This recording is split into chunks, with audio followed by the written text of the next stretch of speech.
Welcome, all my fellow Redskin brethren and sisterin.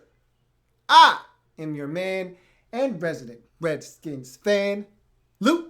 Thank you for joining me here on the Redskins Report Live. So, our boys in Burgundy and Gold went over to London, racked up over 500 total yards of offense, and came away with a tie. That was one of the most draining and taxing games in recent memory. And there's been a few of them this season. The Baltimore game was taxing and draining. The Dallas Cowboys game was taxing and draining. The New York Giants game, which I told you after that game, because we were 0-2 and had to have it, was taxing and draining. And that game featured a bunch of ups and downs and turnovers and craziness and fake punts and you name it, it happened in that game. Well, this game was right up there, if not crazier than that, because it went to overtime and had a whole nother extra frame. So 5 whole quarters of football, and still a winner was not determined. Very disappointing when you have an opportunity to win a game and you got your sure shot field goal kicker that you trust and that I still trust, even though he missed, out there for what essentially amounts to an extra point, and he is not able to deliver after knocking the first one home and being frozen by the opposite coach. Marvin Lewis, great timeout on his part to freeze D-Hop, Dustin Hopkins, force him to kick it again. Snap was a little high, still should have made the kick. It's a really frustrating deal. I literally sat down in my family room while I was watching the game. I just sat down in total, utter disbelief. Like, wow, he missed. At that point, I didn't necessarily think we were going to lose, but I knew we weren't going to win. I felt dejected. I felt like somebody stole something from me, and there was no way I could get it back. And you know what? Somebody said to me, they said, look, this tie is a microcosm of our season. And I looked and I said, you know what? You're right. At this point in the season, after 8 games, who are these Washington Redskins? No, seriously, who are we? What are we? Are we a good team? Are we a bad team? No, we're not either one of those things. We're an average team. And a tie symbolizes average. You didn't win, you didn't lose. You're in the middle. This game, we didn't win, we didn't lose. We were in the middle. And I look at our team, and we're not really good. We're not really bad. We're in the middle. Right now, we're not separating ourselves. I told you, I gave you a long talk last episode about the Redskins having an opportunity to separate themselves from the rest of the pack, from the rest of the mediocre teams in the National Football League. They had a chance to do that last week, and they didn't do it. This is an opportunity here in London. You see how red hot the Cowboys are. Here's an opportunity to keep pace with them, get your 5th win of the season, and really feel good going into your bye week and have a chance to come out of the bye at home versus a struggling Minnesota Vikings team and get another W. Instead, you go and you tie, suffer a number of injuries, and leave the game at 4-3-1, which is a mediocre record, which is what this team is as of right now. Our biggest problem, you can talk about the defense all you like, but it's our inability to score in the red zone. It's been a bugaboo all season long. It's the reason why we didn't beat the Dallas Cowboys. It's the reason why we're right now sitting at 4-3-1, the reason why we didn't beat the Cincinnati Bengals over in London. It's the reason why we didn't beat the Detroit Lions a week ago. It's the reason why this Redskins team isn't good right now, but instead mediocre. That tie hurt. It didn't hurt as bad as, say, the Dallas loss or the loss last week to Detroit, where you thought you had the game and it slipped through your fingers, where you actually had the lead. But it hurt nonetheless. This wasn't a, we must have this game. This was a, I really, really, really, really, really want this game. And we had a chance to really, really, really, really, really get this game. And we let it slip through our fingers. And to me, that's the microcosm of our season thus far. Missed opportunities, chances to shoulda, coulda, woulda, but we had it. Shoulda, coulda, woulda beat Dallas, but we didn't. Shoulda, coulda, woulda beat Detroit, but we didn't. Shoulda, coulda, woulda beat the Cincinnati Bengals over in London, but we didn't. And because of that, we're 4-3-1. And right now, the division, not looking so hot. Not looking like a realistic opportunity for us. Nothing right now is out of our reach. But as we continue to lose and tie games, it slips a little bit further away from our fingertips. So we got to tighten up. And the news that we received yesterday, not going to make it any easier.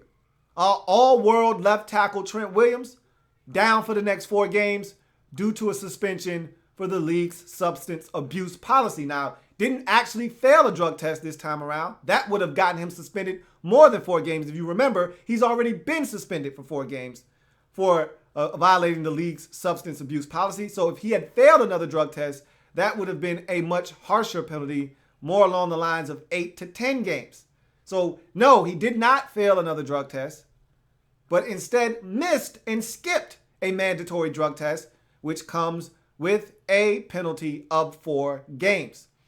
Now, if he's smart, he'll do like Le'Veon Bell, come up with some kind of lame excuse and appeal, and they'll give him a 3-game instead of a 4-game suspension.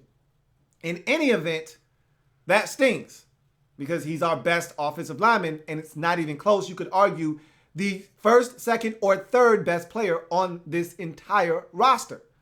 Now, we've got a viable backup, but no one ever wants to really find out how good the backup is unless the backup has to play. Now Ty Nsekhe has to play. We'll see what he does. We've seen him perform well, but that's in limited experience and limited playing time. You generally don't want to see your guys in for more than a game at a time. It's okay to fill in the second quarter when Sean Laval goes down. It's okay to fill in the second quarter when Corey Lichtensteiger goes down versus the Giants and you come in and we start shifting stuff around. This guy's got to play left tackle Kirk's blind side for 3, possibly 4 whole games. As of right now, 4 straight games. No, I'm not comfortable with that. But we'll find out just how good. Scott McCloughan said in the offseason, Ty Nsekhe is one of the 5 best offensive linemen on this team. We're going to find out and test that theory and find out how true that is. I'm going to be taking all of your questions today because we don't have a game next week. So I didn't take notes. I've already broken down the game against Cincinnati. So no need to go over game notes. I want to hear how you guys feel. I want to respond and react to what you guys have to say. So I'm going to read your questions, your comments, and we're going to discuss. This is Redskins open forum for all intents and purposes as the Redskins head into week number 9 on their bye week at 4-3-1. We're going to take your comments, read them, questions, answer them, and discuss the Washington Redskins thus far in the 2016 season. So let's jump on your comments. Argenis Luguardo says, are you sold on the Giants defense, especially their secondary? And also, what is the strongest part of their defense in your opinion?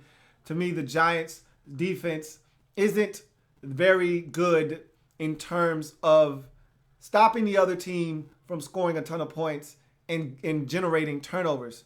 I think this is a really solid rush defense. I think that the secondary, and you asked me the strongest part of the defense, I think the secondary is the strongest part when healthy. The problem is they're not often healthy. I love Landon Collins. I think he's an emerging, young, budding star at the safety position. I really like the addition of Janoris Jenkins. I didn't think he would be as good for them as he has been, but he's been everything that they spent on him and then some. You've also got DRC, Dominique Rodgers-Cromartie, who I think is one of the better corners in the league that doesn't get enough credit, but he's always banged up. Eli Apple has been solid, but he's also been banged up a ton in his rookie season. You went out and got Leon Hall as a veteran presence. He's been banged up. So when their secondary is healthy, they can be a formidable bunch. That's how you beat Dallas in week 1. You were healthy. Those guys went out and played ball. Of course, a first career start for Dak Prescott also helps, but still, Giants won that football game, the only team to beat the Cowboys this season. My problem with this Giants team right now is they don't get enough pressure on the quarterback. They get hurries, but they don't actually get sacks. Hurries can be impactful, but you want to see the numbers start to total up. They don't get to the quarterback enough, and they don't generate enough turnovers for me. And so I think this Giants defense is just average at best as of right now. I understand that, Redskins Review. I understand that. I answered the man's question, though. But let's go on to Lorenzo Simpson, who says, I told you 2 weeks ago, it's time to step in the name of love with R. Kelly full-time. Do you think it's his job to lose? I think they're going to give him more carries. I'm apprehensive, though, to turn the job over to him. I personally believe he deserves the opportunity to continue to be the lead back. But knowing this Redskins staff, once Matt Jones is healthy and ready to go, I think they're going to throw him back in the mix, and it wouldn't surprise me, wouldn't shock me in the least if he was starting again. So I think they're going to slap him on his wrist with this little time off and his quote-unquote knee injury, have him come off the bye in Week 10 versus the Minnesota Vikings, and it wouldn't shock me if Matt Jones, not Robert Kelly. No, I don't think we'll be stepping in the name of love. I don't think it'll be time for the chocolate factory. And like I've said before, I would love to see nothing more than R. Kelly bumping and grinding like he did in London through the defensive lines. But I think it's going to be back to Matt Jones. Who? Matt Jones. What I do think Rob Kelly has done, though, is he's solidified himself as a guy that's going to get 8 to 10 carries in most games moving forward. But as far as him being the lead dog, I think he had 21 carries this past week, I wouldn't be surprised if Matt Jones significantly ate into those touches and possibly had more than him in the next game. We'll see what happens. Chris Deaver says, hey, man, you got a Cowboys fan watching. What's going on, Chris? Good to see you. All right, Redskins Review says, in Hopkins we trust. Amen. Amen. I love D-Hop. He's the best kicker I've seen this team have since Chip Lowmiller. That was the last time we won a Super Bowl. So it's been quite a while since we've had a reliable kicker. There's been some solid kickers like John Hall that have come through Redskins lore. But again, none of these guys have moved the needle. D-Hop is as good as I've seen in quite some time. We know how accurate Kai Forbath was, but Kai didn't have a big leg. D-Hop has a big leg. He's yet to connect on one of these big 54, 55 yarders, but we know he's capable of doing it, and I think he's going to do it at some point this season. I still trust him, just like Redskins Review said. I still trust D-Hop, and everybody's backing him. Everybody said the right things after this game, and I'm fully, totally on board. If I would have bet my entire life savings that he would have made that kick before he missed. And I said to myself, if he gets a chance to redeem himself in this game, he will connect. Referees took that opportunity out of our hands with that bogus pass interference call on Pierre Garçon at the end. But at the end of the day, we had an opportunity. D-Hop didn't deliver. I don't think it's going to be many times that he doesn't deliver, but that was a situation where he did not connect and give us the win. Boba Sis says, I still don't know how to feel about our game, shaking my head. Well, to me, it felt like a loss. All right, it's a tie. We didn't actually lose. We didn't win. Obviously, we know what ties are. We know what those mean. But it felt like a loss. When you got a chance to win a game with a chip shot field goal and you miss, it's hard to feel like anything but a loss. We dominated that game in the first half. We were only up by 3 points. They came out in the second half and scored 14 or 13 points right off the bat and took a 20-10 lead. We could have quit. We could have folded the tent. And we went right back and scored 14 unanswered points and took the lead at 24-20. You're thinking maybe if we get a stop, we can win this game. We give it right up, give up a touchdown. They take the lead 27-24. We go right back down the field. I'm like, hey, go get a touchdown. No, we settle for a field goal. Okay.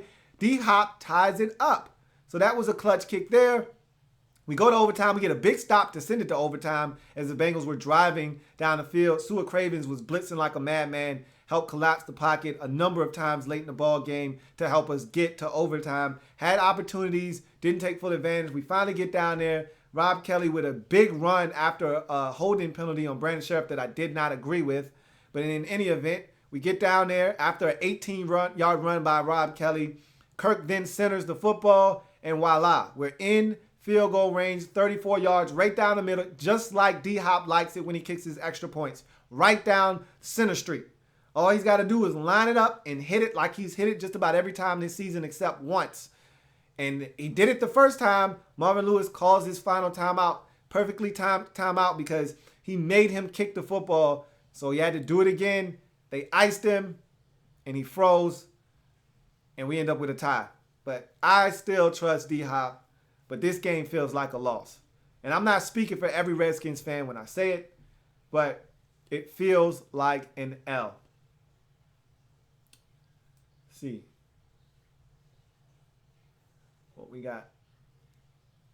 Chris Deaver says, need a Redskins report live, LOL. I know you got a twin somewhere. Hey, let people tell you, everybody looks like me. I look like somebody. I look like Josh Doxson. I look like this guy. I look like that guy. I look like everybody. If I had a nickel, you know how people say this all the time? If I had a nickel for every time I heard I look like somebody or I heard this, I'd be rich.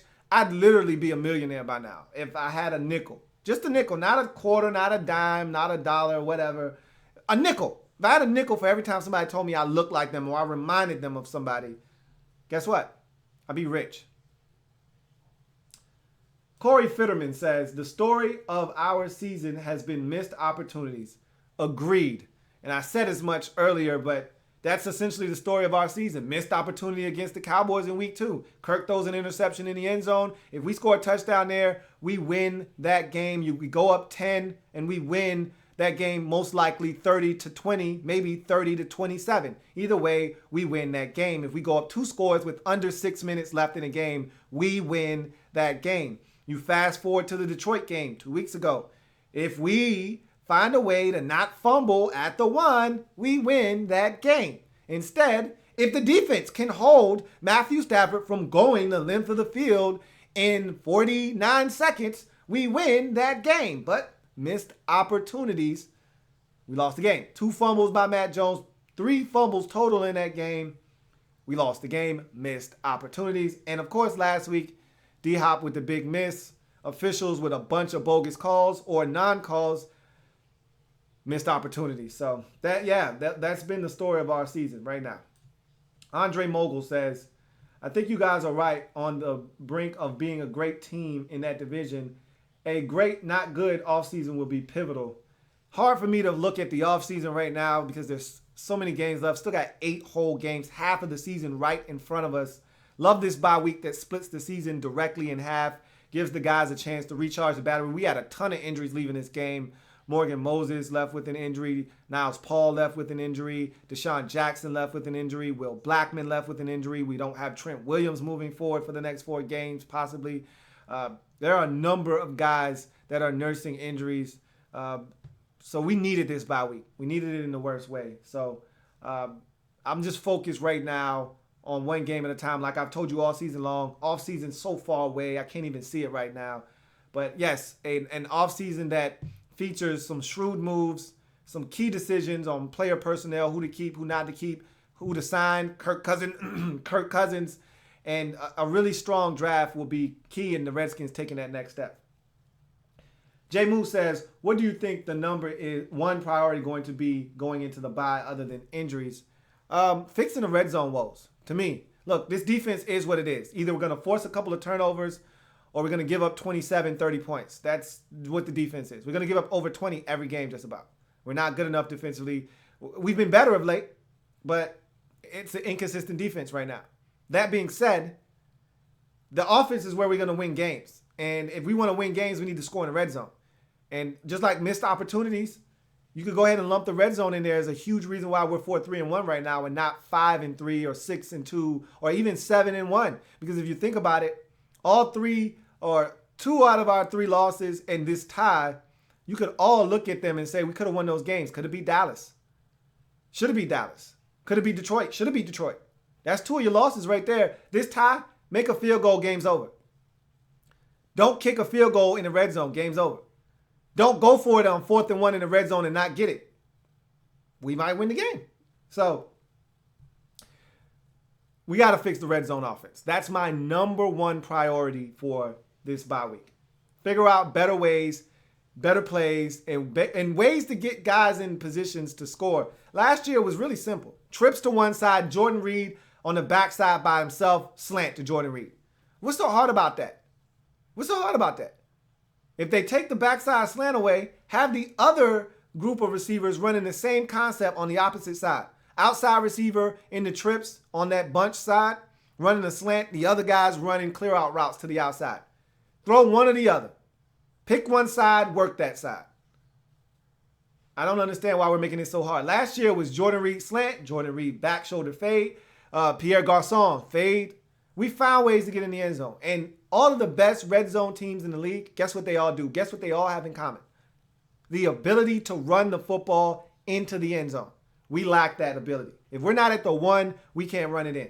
We struggle to run in the red zone. You want to be a good red zone team and have a good red zone offense, got to be able to run the football in the red zone.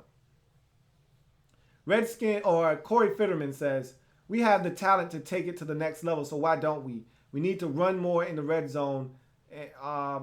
The first drive. I don't know. LLE, the first drive. Oh, IIE. I guess you were trying to go IE, the first drive. Look, bottom line is right now we're not where we want to be in the run game. And on that 4th and 1, give you an example, 4th and 1 in the red zone, that's a situation where I would like to see us not run a counter and not run a slow developing play. How about you just run something quick, get up in there, get the first down, or run Kirk on a quarterback sneak like we did later in the game and have Kirk pick it up, depending on how far you are. But we just don't run the football effectively in the red zone, and that's something that needs to change. We've got the talent. We know that. You know, we got Vernon Davis almost over 100 in this game. Jordan Reed almost over 100 in this game. J.C. Ice over 100 in this game receiving. Pierre Garçon continues to be a force. D-Jax had a couple of grabs before he left the game. We got a ton of talent. Even Ryan Grant got involved in this game. We got talent. That's not the issue. The issue is putting the football in the end zone, which we have struggled mightily to do this season. Redskins Review says Kirk is going to turn it on like last year around this time, I'm hoping. Kirk's been turning it up the last 2 weeks. Arguably his 2 best games of the season. Lit Detroit up 30 of 39, 301, a touch, no interceptions, and another rush touch. That was money. That should have been good enough to win. We don't fumble the ball a couple of times. That would have been good enough to win. That's a hell of a performance. Turns around and goes 38 of 56 for 458 yards and I think 2 or 3 touches and 1 interception, which was like a punt on 3rd and 14. I mean, come on, man. Kirk was outstanding in this game. So Kirk's already turning it up. We need the rest of the team to follow suit, and we got to be better in the red zone. What good is all of that? What good is all of those yards that we piled up in that last game against Cincinnati and London if you're not going to turn them into points? Teams will give you 20 to 20 all day long if they know you can't get in the end zone. Who cares? Enrique Valencia says, come on, Louie T. It could be worse. You could be a Browns or a Colts fan. At least your season isn't over yet. And neither is yours. You know why? Because you play in the AFC South. Anything can happen in that division. You are literally 2 games out of first place. That's it. And you still got to play the Texans once. The Texans, they're not good, and you know that. They're 1 or 2 injuries away from a 2-game losing streak, and you're right there. Now, again, I don't see you guys winning enough games. That's the problem. I just don't see the Colts being a good team, but it could be worse. You're right. I will admit that. It could be a lot worse. We could have started the season 0-2 and then lost to the Giants and been 0-3, and then our season would have been over. But we didn't, so it could be a lot worse. Ain't No Probe 9000 says, at Redskins Review, Kirk's already turning it on. That's what I just said. He had a good game last game, but in terms of getting the ball in the end zone, he can be better. Absolutely. Couldn't have said it any better myself. Kirk's been outstanding these last 2 games, and I feel like he is the furthest from any problems that we have right now. Our biggest issue is we got to be better in the red zone, and Kirk's a part of that. Kirk's got to be better in the red zone. Kirk's got to create like he did in that, what game was it, when Kirk created and found Jordan Reed in the back of the end zone for a touchdown. It was right before that Lions game, the Eagles game. perfect example of what we need more of from Kirk in the red zone. Create. Escape and create. Leave the pocket if need be. Find a guy that's open, that's roaming around after you scramble. Hit him. We need more of that. More scores in the red zone. Touchdowns, that is. Enrique Valencia says, I know it's early and there's still 8 games left, but the way Kirk has been playing, what do you expect his contract to be per year? I look at Kirk's situation contractually, and I think we're looking at a situation where Kirk's going to command anywhere from $50 to $70 million guaranteed. I'd like to say somewhere in the middle, probably more along the lines of 60. And that's going to be a 100 and, 15, 20, 30, 40 million dollar contract. But obviously he's not going to see all of that money. So don't let the final number, blow your head up. Last year, the Redskins number should have been somewhere around $90 million over 6 years, which would have put, or $90 million over 5 years, which would have put him in that, or it should have been really 5 years, $100 million, which would have put him in that $20 million a year range, which would have been fine because it's going to be a discount on what you're going to have to pay him this year. Now you're going to have to pay him, $6 for $1.30, which is more than $20 million. It's going to be a lot more, or $5 for $120 million, and 60 of it, half of it guaranteed, which you don't really want to do. You normally like to guarantee 40% of your contract, but they dropped the ball last year, and now he's going to ask for more money. And we're going to have to pay him because we don't have any options. And you don't want to franchise him again because then you'll be paying him $24 million next year, which will count even more against your cap. And, oh, by the way, that'll be 2 years of Kirk Cousins getting paid guaranteed money. So 20 and then 24, that's $44 million guaranteed on top of the contract that you'll have to give him the next year after that if you decide to keep him, which will include a ton of, which I really don't care about. All I care about is the cap. I don't care how much. If Kirk could get $300 million, I'm all for it. Knock yourself out. If you earn it and they're willing to pay it, by all means, go help yourself. But I think Kirk's contract is going to look something like 5 years, $120 million, and 55 to 60 of it guaranteed. That's just me guessing. Rough estimate. Boba Sis says, I concur with what you're saying. With that said, my confidence hasn't wavered one bit and still believe that we can win our division. Dallas, New York, and Philly will all fall to the pack.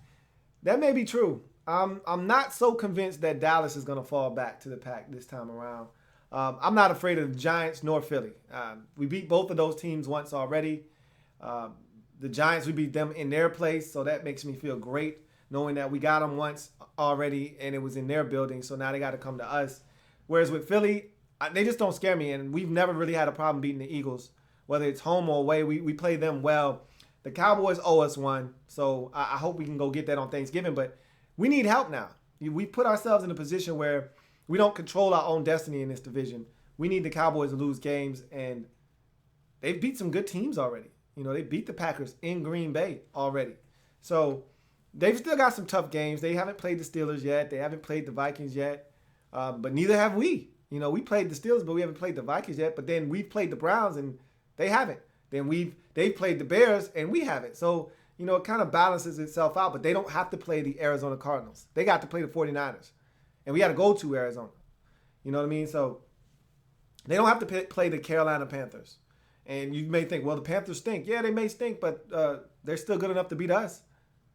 So, you can say what you want. But the Cowboys, I think they get to play the Tampa Bay Buccaneers instead of the Carolina Panthers. So that's another one of those favorable matchups for them. Ain't No Problem 9000 says, what up, Lou? How come you haven't been taking calls recently? I said I was going to revamp the whole call segment thing because what happens a lot of times is there's a little bit of a static that I'm not too much a fan of. And also, one of my biggest pet peeves is that you can't hear all of the callers. And some of that is on my end. Most of it is on their end if their phone doesn't go but so loud or whatever the case may be. It's not a good viewing experience on the playback. And I found that when I go back and I watch the playback, it's not good enough. It's not a high enough quality. You can't hear the callers. I'd hate to hang up on somebody and tell them, hey, look, man, you either need to turn your phone up or we can't take the call. That's not in my nature to do that. So I just stopped taking calls altogether until I can figure out a way to get the actual volume of the callers to a respectable level that can be heard on the playback successfully without any static or a whole bunch of extra unnecessary noise. I don't want to do it. I want to make sure I put out the best product possible. And to me, that was not good product when guys are talking and you can barely hear them. Sounds like they've got the phone in their mouth instead of talking to it, at their mouth. So that's why I haven't been taking calls lately. I don't know if I'll be taking any calls the rest of the year. I'm going to revamp it. And maybe once I go on my bye week, because I'm going to take a bye week, the week of Thanksgiving. So there'll be no programming for me that week. Most likely. I may break down the actual Thursday Thanksgiving games. I may do that. I'm not sure. But as for the Redskins report, as for the Louie T Live that week, probably won't happen. All of the games, I probably won't break them down on lockdown coverage. I'll be taking that entire week off, my bye week. So maybe during that bye week, I'll revamp the audio and maybe I'll be able to come back to you guys with it and then I can start taking calls again. Good question, though. Mr. Ghostbuster 1990 says, why didn't they make a trade this week? Most NFL teams don't make trades at the trade deadline. And it was funny because everybody was getting all excited like, hey, what do you think about the Redskins trading for this guy? Or what do you think about this team, the Eagles trading for Alshon Jeffrey or Torrey Smith? Or what do you think about this? What do you think about Joe Hayden? What do you think about the Cowboys possibly getting Sheldon Richardson? I'm like, look, bottom line is NFL trades don't happen generally, okay?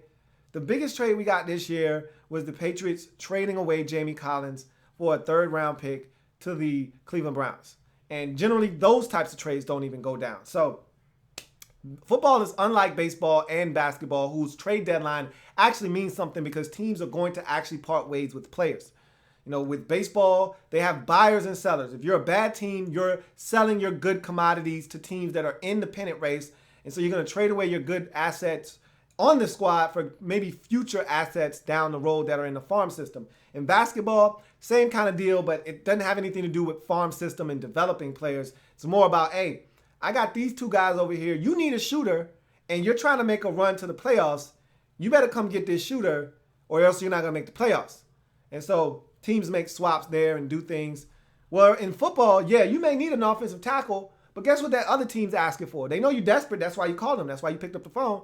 They're not going to allow this tackle, a.k.a. or Joe Thomas or Joe Staley or one of these elite tackles that are getting up there in age but still play at a very high level, not letting them go for a second or a third-round pick. They want a first-round pick. The Eagles, were willing to part ways with the fourth-round pick to get Torrey Smith. The 49ers said, hey, I want a third-round pick. Eagles said, no, I'll give you a fourth-round pick. They said, well, if you can't come up to our price, we're not trading him away. He means more to us playing on our roster than us trading him away for a fourth-round pick. And Eagles said, well, cool. If you feel that way, never mind. And that's why trades don't go down. A lot of teams aren't willing to part ways with what it's going to take to get the players that they want. And so you don't see a lot of trades during the trade deadline. Protect428 says, did you read my mid-season evaluation? What's your opinion? I haven't taken a look at it. I saw you posted something on my Facebook, but I haven't been up there yet. But I will take a look at it. But I'm anxious to read it because I want to see what you have to say about what the Redskins are right now at the midpoint of the season. So I'll definitely probably take a look at it tonight after I do Louie T Live. Esteban Lamas says, I feel sick after that tie. You and me both. A lot of people have said, oh, I don't know how to feel. I know how I felt. I felt like I got punched in the gut. Felt like we just lost. That's what I felt like. Didn't feel like a tie to me. Damn, a tie. This isn't soccer or hockey. I need to win. You play to win the game. Duh.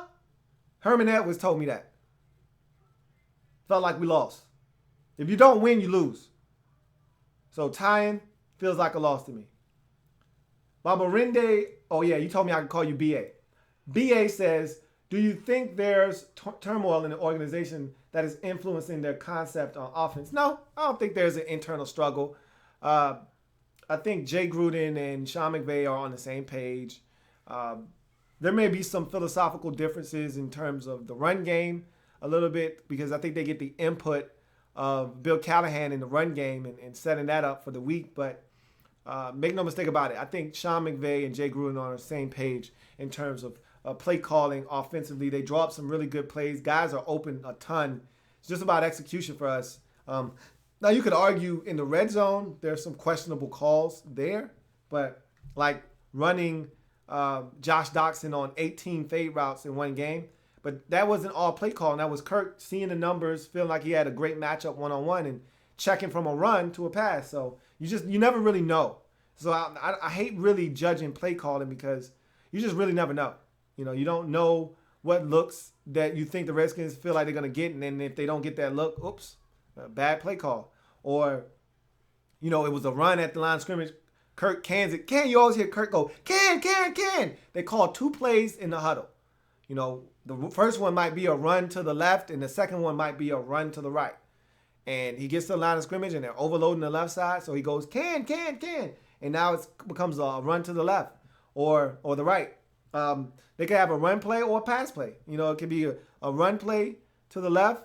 And you like the numbers. They're giving you a stacked look in the box. And you go, can. And it changes into a pass. Okay. That pass doesn't work now. Then you say, whoa, what's up with that play call? And it was 2nd and 2. Now it's 3rd and 2. And they run another play. And this time they run a sprint option to the outside and have Kirk throw a speed out to Jordan Reed and it's covered, or he airmails it. And now we got a punt after getting 8 on 1st down. You're going to question the play call in there, but who knows what the play calls actually were. Hard to say. But I don't think there's any turmoil in the organization and that's influencing the concepts on offense. Ain't No Probe 9000 says, it's probably just me, but teams outside the division scare me more than anyone in our division. The Cowboys are solid. I just think we can beat them. #family business. I agree with you. It's not necessarily the division games that scare me. We're 2-1 in the division right now. Should have been 3-0. The division doesn't necessarily scare me. It's our inability to beat teams outside the division that has me worried right now. And the good ones. I'm talking about the teams that you think the Redskins are capable of beating, but you're not sure if they're going to win the game. Like a Detroit, like a Cincinnati. We were good enough to beat both of those teams, but we didn't. That's a problem because we should have won those games. And you look up and you say, man, we're 4-3-1. Why are we 4-3-1 right now? It's because you didn't take care of business. You didn't beat the teams that you were supposed to beat. And so I look at the rest of our schedule, Packers, and I know some of these teams aren't what we thought they were going to be before the season, but they're still good enough to beat us. Don't mistake this for a situation where these teams have quit this season. There's still plenty of football left to be played. These teams are still playing for something. Don't think for 1 second Carolina won't come in our house. And we struggle on primetime, won't come in our house on a Monday night and slap us around. Don't think that Aaron Rodgers won't duplicate what he did to us in the playoffs last year. Don't think he won't duplicate that and redo it because he's capable of doing that on this Redskins defense. Don't think that we're out of the woods yet because we're not. Got a lot of football left to play. And to be honest with you, I'm a little disappointed at where we are right now. And somebody told me 5-3 down the stretch. It's going to put us at 9-6-1. That's wishful thinking. I don't see us going 5-3 down the stretch. Just think those games are too tough. You're home for Carolina. You're home for Minnesota. You're home for Green Bay. You're at Arizona. You got all these division games left. I just don't see the Redskins racking up 5 wins in the final 8 games. You got Chicago in there. That's a winnable game, but no lead is safe. No game is a must. Easy W for this Redskins team. So, I don't know. Adrian Hernandez says, I can't stand to see Matt Jones come back. He's too soft. Well, you need to go ahead and prepare yourself because Matt Jones is going to be back in the lineup. I can assure you of that. Protect428 says, I think this should be the rotation. All right. Hopefully you send me something. Okay, I see it. I'll go ahead and read that. Rob 12 to 15 carries. Matt 8 to 10 carries. And CT the remainder. Well, in your theory, let's go with your worst case. Rob with 12. Matt Jones with 8. That's 20. And CT with the remainder. Let's say he gets 5. The Redskins running the rock 25 times in the game. Not out of the realm of possibility. That's doable. Let's see your best case scenario. 15 carries for Rob, 10 for Matt Jones, and CT the remainder. Let's say that Matt or CT gets 5 carries in that scenario. That's 30 carries. I don't know if the Redskins are running the ball that much. 30 times in a game seems excessive for an offense that loves to throw the football more so than run it. So I'd like to think that that's a lot of carries.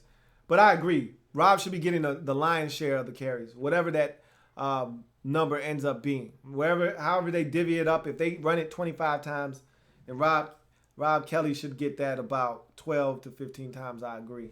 So we'll see what they do. It would not shock me if Matt Jones had the 12 to 15 and Rob Kelly had the 8 to 10. Wouldn't shock me in the least.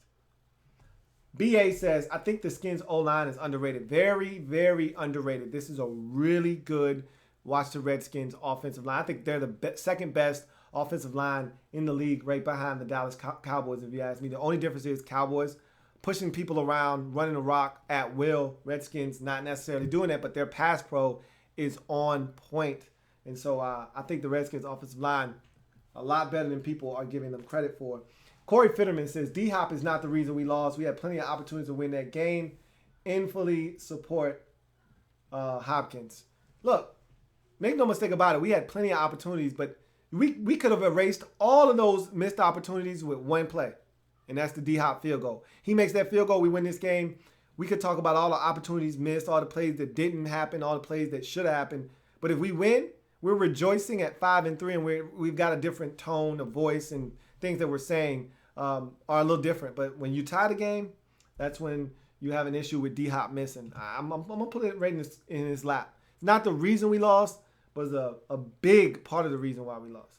But directly you can say, hey, Redskins win if he makes that field goal. It's not like it's a subjective thing where you can say, hey, well, Redskins made that field goal. They probably go on to win. No, not maybe. We would have won the game. We were in overtime, sudden death. So I actually think D-Hop was the reason we lost the game, even though I agree with you that we could have done more throughout the course of the game to eliminate him having to knock home a field goal at the end for us to win. Adrian Hernandez says, do you think we look to draft a running back this upcoming draft? I think it's possible, especially if we finish up this season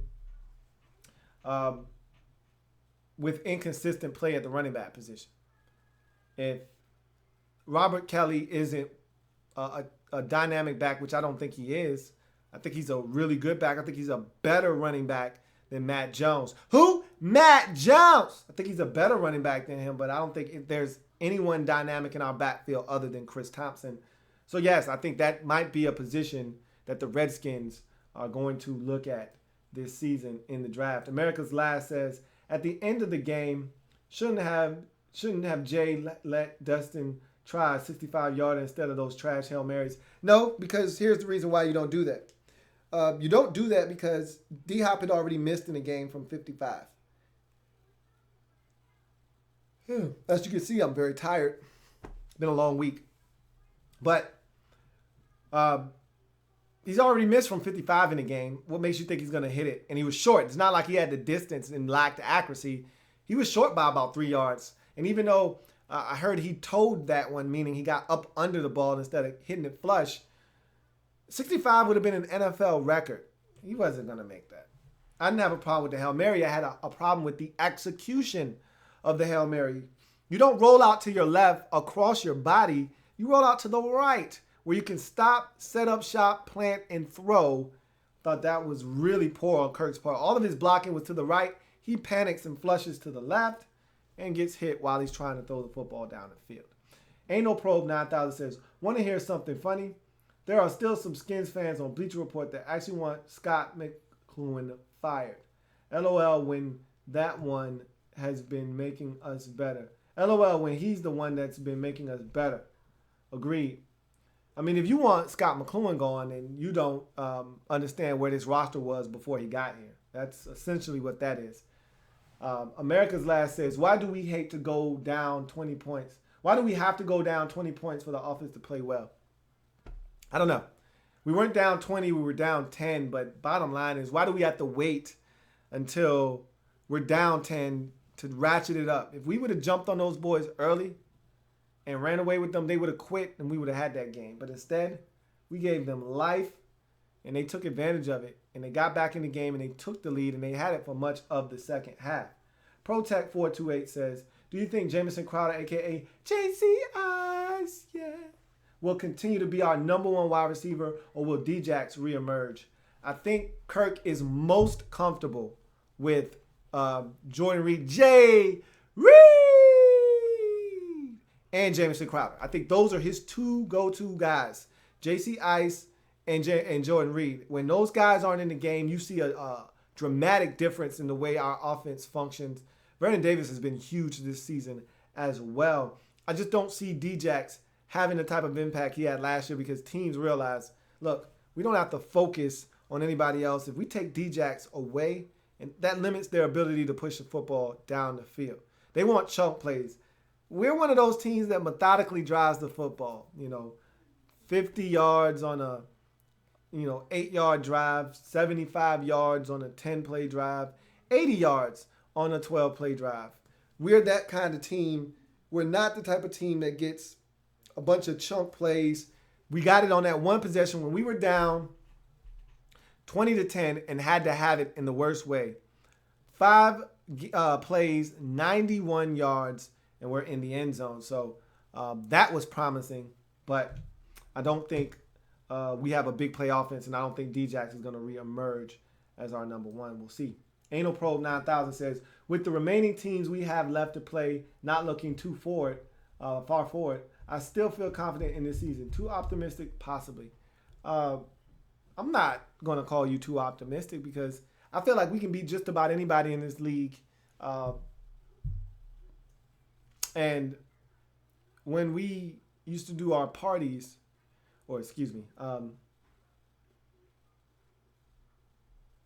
lost my train of thought.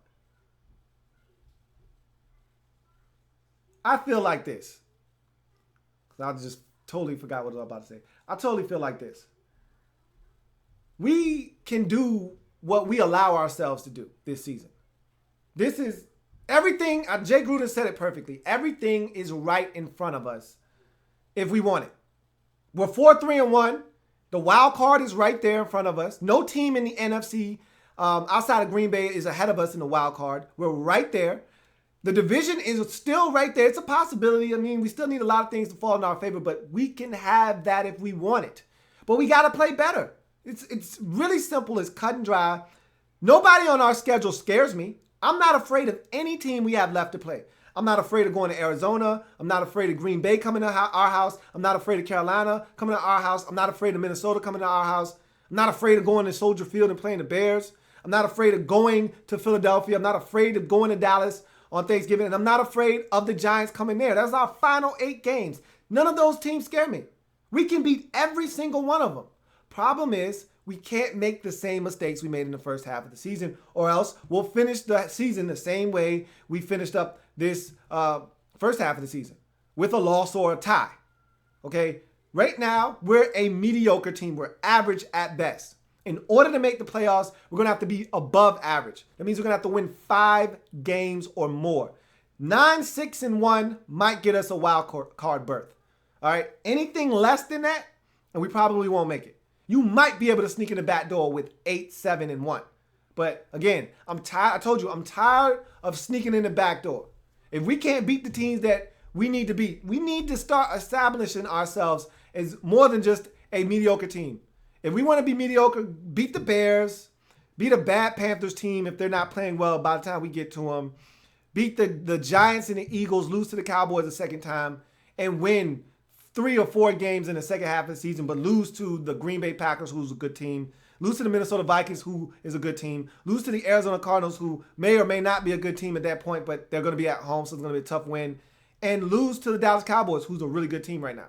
Go ahead, lose those games, because that's what we do. We don't beat the teams that are any good. We beat and feed on the bottom feeders. We beat the Cleveland Browns. We beat the Baltimore Ravens. We beat those teams. We beat the teams in the division, but we don't beat the teams that are playing good football in this league because we're not a good team yet. We need to do that in the second half. This second half is going to be huge in terms of this team. They've shown me fight all season long. When our backs have been up against the wall, this team has fought. They've never given in like past teams haven't, and lost games. We've had chances to win games. and we've let them slip through our fingers, but we've never given up. We could have given up at 20-10 versus Cincinnati. We fought and scored 14 unanswered points and took the lead. We could have put our heads in the sand after 3 turnovers or 2 turnovers and 3 fumbles versus Detroit, down 13-3 in the fourth quarter. No, we didn't do that. We went down, got a touchdown, went down and got another touchdown, took the lead. We can do that. We've shown resolve. We've shown fight this season. But we got to start winning games. And we got to stop with the mistakes, the penalties. We had a ton of penalties in that last game. Got to stop with the penalties, stop with the mistakes, and we got to score in the red zone. I know the defense needs work, but I don't think we're going to be able to fix all of the ills that we have with the defense until we get other players in here. Okay? We can only do so much on defense with what we have. So what we need to do is score points. The more points we score, the tougher it is for teams to beat us. But if we want to score 24 and 27, we're going to lose some games this year. Adrian Hernandez says, that tie pissed me off and left a sour taste in my mouth. I just want us to be a team that other teams don't want to play. We're far from that. We're not there yet. But tell you this much. With the offense that we have and the defense slowly coming along, a couple pieces here and there, and again, somebody talked about the offseason. I don't really want to pay attention to that, but we're a few pieces away. We're a few elite players away. You know, a couple of solid moves in the draft, maybe 1 or 2 moves here or there in free agency, and we might be right there, but we're not there yet. We're not a team that anybody fears. In order to fear a team, they've got to be able to beat anybody on any given Sunday. Right now, we haven't proven that. We weren't even close to beating the Steelers in week 1. Yeah, you could talk about being down 1 possession in the fourth quarter, 24-16. I never felt confident in that game. Never. Not once. Even when we cut it to 8. Wish we had Kashawn Jarrett says, or let me reread Justin Moss' comment first. Earlier in the season, you said you saw us going 10-6. Do you still see us winning 10 games? It's possible. Like I said before, everything is right in front of us. In order to win 10 games, we'd have to go 6-2 down the stretch. Do I see us going 6-2 down the stretch? No, I don't. I'm not going to lie to you. I don't think 10. We needed to win one of these final 2 games versus Detroit or Cincinnati to have a chance at 10. And I thought we would. I seriously thought we would. I actually thought we had a great chance to win both of them. When we were 4-2 and we had won 4 straight, I'm a 1 game at a time guy. So I was like, let's first take care of Detroit. Put ourselves in a position to get to 6-2 at this bye. When we lost to Detroit, I was like, man, that loss hurt. It stung. And the reason it hurt so much is because now I said 10. You're cutting into my 10 prediction. Now we got to have this one against Cincinnati to get to 10. Well, we didn't get it. We got a tie instead. So now you asking for 6-2, and I named the schedule already. You're telling me we're not going to lose more than 2 games? Come on. We're going to lose at least 3 for sure. 4-4 might be probably more realistic than 5-3. But as of right now, I think 5-3 is the best it could be for us in the second half of the season. And I think the worst it could be is 3-5. I don't see us dropping 2 out of our final 6. 3-5 is the worst we could be. 5-3 is the best we could be. I think ideally, though, we're going to fall right in between there. And that's where our reality will fall somewhere along the lines of 4-4 to wrap up this season, getting us to 8-7-1. But we'll see. I hope I'm wrong. And I hope we get to 10, like I said at the beginning, because I was confident we could get to 10. And then we just blew these last 2 opportunities in the last 2 games, and it really hurt my 10-win prediction. Redskins Review says, wish we had Kashawn Jarrett right now. He would have definitely helped. That's for sure. RG3 hashtag smoking at 3 hashtag 1000 hashtag dog pound says, what happened to Trent Williams? So Trent Williams missed the drug test is essentially what he did. And when you miss a drug test, that means you basically are suspended 4 games. Because once you're in the substance abuse program, they can drug test you anytime they want. And he missed the drug test. Simple as that. Don't know why, don't know how, but he did. So, and to be honest with you, I can't confirm this, obviously, but I'm pretty sure Trent Williams is still smoking weed. 80 to 85% of the league smokes weed. Like, I don't even know why marijuana usage is outlawed in the NFL. I mean, seriously, come off your high horse. Stop it. All right? 80 to 85% of your league is smoking weed. Okay? Deal with it. But in any event, he missed the drug test, suspended 4 games. I'm hoping he appeals and they knock it down to 3. We'll see what happens. Corey Fitterman says, with the way the Vikings have been playing the last 2 weeks, Can you see us getting back on track and beating them? Well, they still got one more game to play. They're playing the Lions at home, family business. If they lose that game or look sloppy in that game, this is the thing. The one thing that they're struggling with right now is offensive line. And they're going to struggle for the majority of the season because they got a ton of injuries up and down that offensive line. Can we take advantage of that? I'm not sure. We've been getting a little bit of pressure of late, but can we get to Sam Bradford? Can we force the issue? If we can't, it doesn't really matter that they're struggling on the offensive line. If we can, yes, we can get back on track versus the Minnesota Vikings. We'll see. Boba Sis says, how would you grade our first half of the season? I'd give it a B-. I'm going with a C+. We're not at 500, so we're not just a C.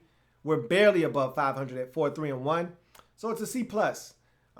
We should have been in the B range somewhere, but we're not because we're an average team right now. So you're definitely in the C range for me because you're an average football team. Are we average like 4-4? No. Are we average like 3-5? Nah, that's not where we are. We are 4-3-1.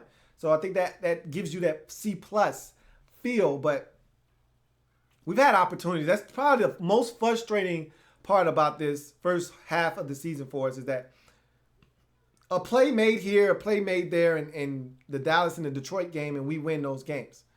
No ifs, ands, or buts about it. But we didn't make the play.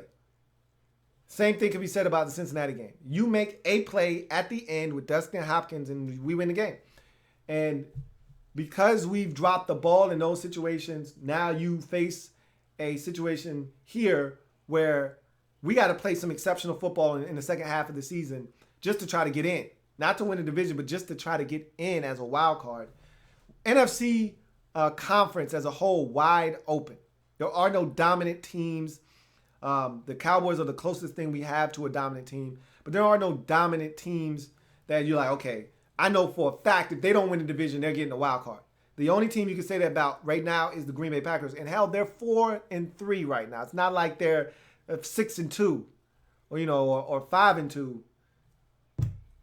They're a 4-3 team. They're ahead of us by half a game, essentially. So, I just don't know. We'll see. Ain't No Pro 9000 says, if the season were to end right now, I'd ask Scott McCloughan and Bruce Allen, who does a great job with the cap, to sign Kirk long-term. Nothing too crazy, though. What's not too crazy? That's the question. What you might deem not too crazy might be not enough for Kirk and his agent. So, it depends on how you classify not too crazy. BA, okay, he didn't say anything on that one. BA says, we don't run in the red zone because we're trying to make Kirk the reason.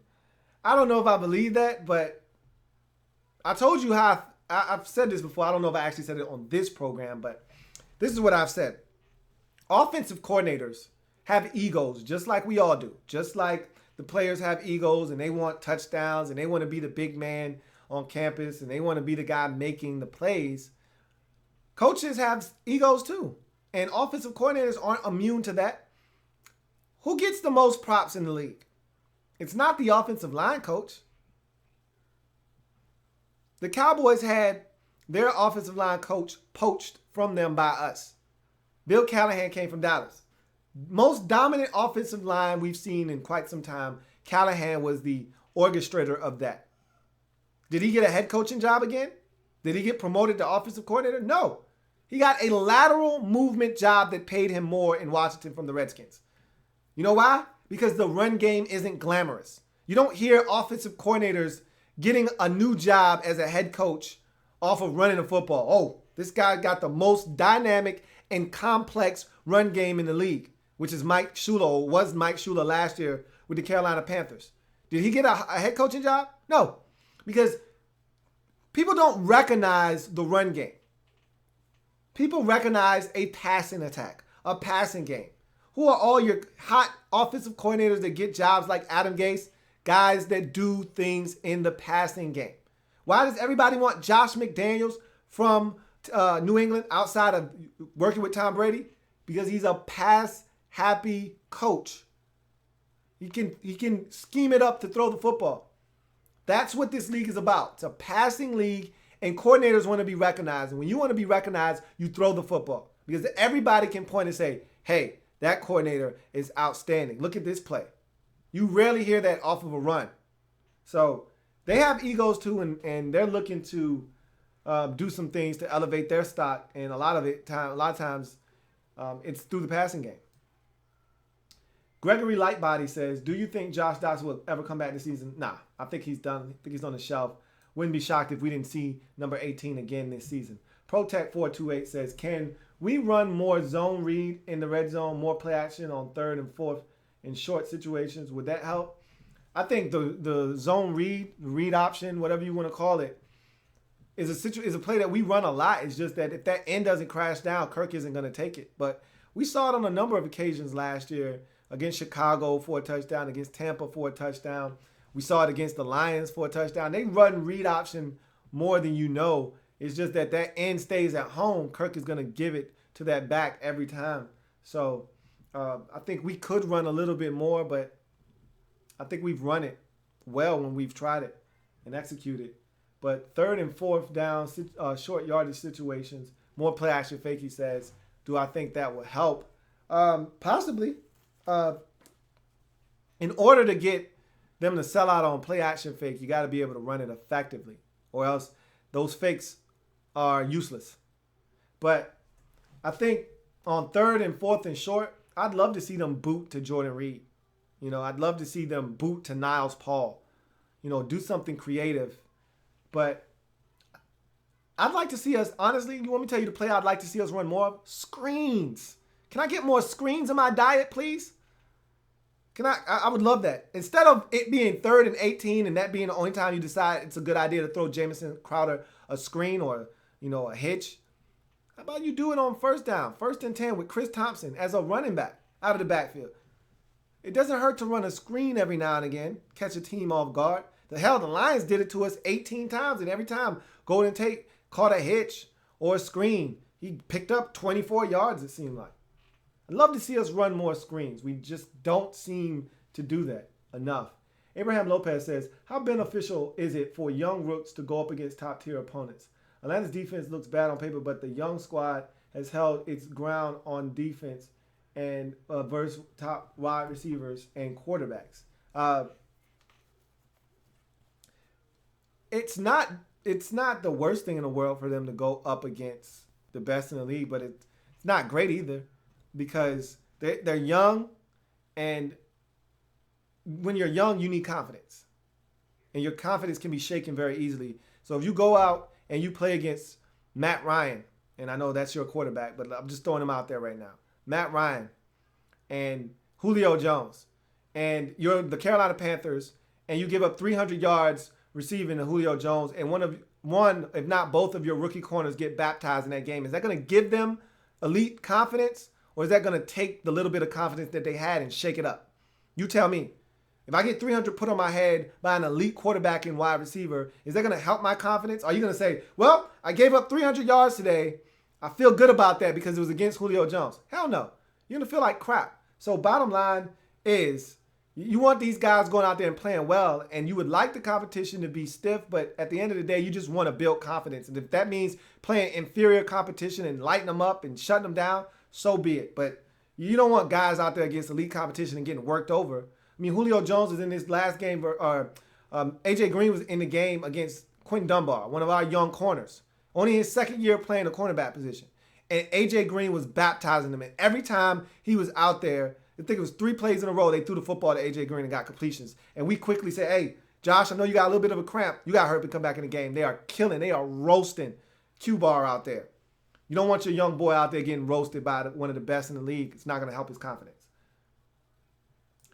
All right, it's 9:15 now, so I'm going to answer these last 5 questions, and then we're going to have to bounce.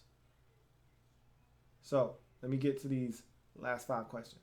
Anal Probe 9000 says, man, I'm torn. I really like Matt Jones. Who? Matt Jones! But that fumbling really sucks. And Fat Rob, in my opinion, is running how I want Jones to. Hard, decisive, and fast running. We'd all like to see Matt Jones. Who? Matt Jones! Run like that, but it's not in his DNA. It's not what he does. You can't ask a tiger to change its stripes at this point. He's not who we want him to be. And I'm fine with that. I've already come to grips with that. Corey Fitterman says, that was the Browns game that Kirk did that play with Jay Reed. What play are you referencing? Oh, okay. You're talking about the one in the back of the end zone? You sure that wasn't Philly? I think that was Philly. I'm not sure. If it was the Browns game, whatever game it was beautiful. Beautiful, beautiful, beautiful. If it was the Browns game, we need more of that. Whatever game it was. I think you might be right. It might have been the Browns game. We need more of that. Matter of fact, I think you're right because I think, if I'm not mistaken, Jordan Reed had the 2 touchdowns in that game early to give us a 14-0 lead that we squandered away. So I think you were right. But in any event, we need more of that in the red zone. Improvising. More off schedule. If it's not there initially, run around until something is. Or maybe you just need to tuck it and run it yourself. Dive into the end zone.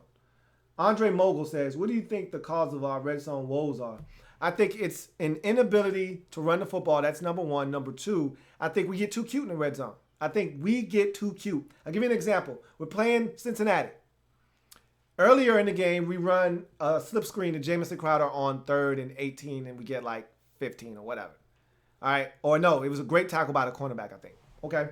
So we get down in the red zone, and I don't know if you remember the play we used against Baltimore where we run a slip screen to Jamison Crowder earlier in the game. We come back to that, fake the slip screen. Pierre goes up the field like a wheel route and scores a touchdown. Kirk throws a beautiful ball. Pierre stretches out, catches it in the end zone for a touchdown. We use that same play against Cincinnati. This time we're at like the 5-yard line. Why are you running that play at the 5-yard line? If they would have just run a screen there to Jamison Crowder, there's one, the defender that made the tackle, Jordan Reed was not supposed to block him on that play, and he didn't. If Jordan Reed goes to that guy and blocks him, it's a walk-in touchdown to Jamison Crowder. But instead, it was a fake. We got cute. Oh, we want to trick them. We want everybody to bite up on the bubble screen, and somebody's going to be open in the end zone. Well, what if they don't bite up on the bubble screen, and they didn't bite up on it, and nobody was open?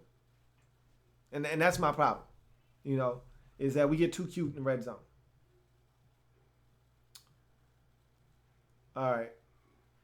Adrian Hernandez says, I think Kirk deserves a good contract. I believe he is the guy to take us to the promised land eventually. We'll see. One thing is for sure. He does deserve the contract, and they need to stop playing and give it to him. Anal Probe says, 9000 says, not trying to tell you what to do because what you do is great, but can you level out your sound bites? If my volume is up, the banana in the tailpipe comes on, gets loud. Yeah, I'm going to work with all that stuff in the off season. I got everything set up, but, it's hard in season to toggle with those things. But, yeah, I'm going to fix audio, visual, all of that stuff. When I got a whole off season to just sit down and focus, I got so much stuff going on you wouldn't believe. And you would think it would be really simple to just go in and toggle with that stuff and fix it. But it's a little bit more complex than that, especially when you got 8 million things going on at once and things going on around me. It's tough. I won't lie to you. So, yeah, this will be the last question here. Andre Mogul says, lots of reasons for low-level trades in the NFL, also due to the development of players on the practice squad. And that's part of the reason why you don't trade away a lot of your assets, because you got guys you want to develop, but you don't know what you have. So you don't want to give away future assets for a player. You just rather go with what you got on your practice squad. You feel like, okay, I'm not going to trade away this guy or that guy. I'm just going to develop this guy here on my practice squad. I'm not going to trade for Torrey Smith. I might have a receiver on my practice squad that I've been working with that I like. So I'm not going to trade away a 3rd-round pick for Torrey Smith when that 3rd-round pick could be a really influential player next year on the roster. I could keep my 3rd-round pick in my back pocket and use my practice squad player that I've been working with all season long and pull him up. So I do agree with that as well. So that's going to do it for this episode. If I didn't get to your questions, I apologize. Got another live feed coming up here in the next 10 minutes, so I need to prepare for that. Redskins on their bye. I think the biggest thing right now, we're dealing with the Trent Williams suspension. Hopefully that gets reduced to 3 games. That would be great. But right now, the biggest issue for me is the red zone offense, because to me, we're doing enough defensively to win. It's not pretty. Our defense isn't great, but they're doing enough for us to win. The offense is sustaining offense, which keeps our defense off the field, which is great. but they're not putting enough points up on the scoreboard. We should be scoring just about 30 points every week. Offensively, we're that good. We're that dynamic. We have enough playmakers to do it, but we got to score in the red zone. Do you realize that we only scored in the red zone one time in this past game? And that was the Rob Kelly touchdown run from 1 yard out. Other than that, every one of our touchdowns came from outside of the red zone because we couldn't score in the red zone. We failed on 4th down and won once. We missed a field goal, we missed a field goal on another attempt. There go your 4 we struggle in the red zone. We had to kick another field goal. We struggle in the red zone. It's frustrating. You score a touchdown, you kick a field goal, you go for it on 4th and 1. What's up with that? But 23-yard Jordan Reed catch and run for a touchdown. 24-yard Jamison Crowder catch and run for a touchdown. 30 yards. But we can score outside the red zone. We have to be better in the red zone. That is killing us right now. So, look, we got to take it one game at a time. And we'll meet once more before we go into our Week 10 game versus the Minnesota Vikings. But just know this. If we get healthy and we get hot, we could be a dangerous team. But it all starts with us scoring points.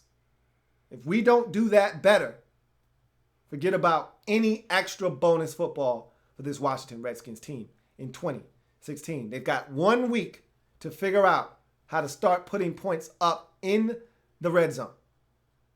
If they don't figure it out, this is not going to be a fun season for us. We'll see what happens.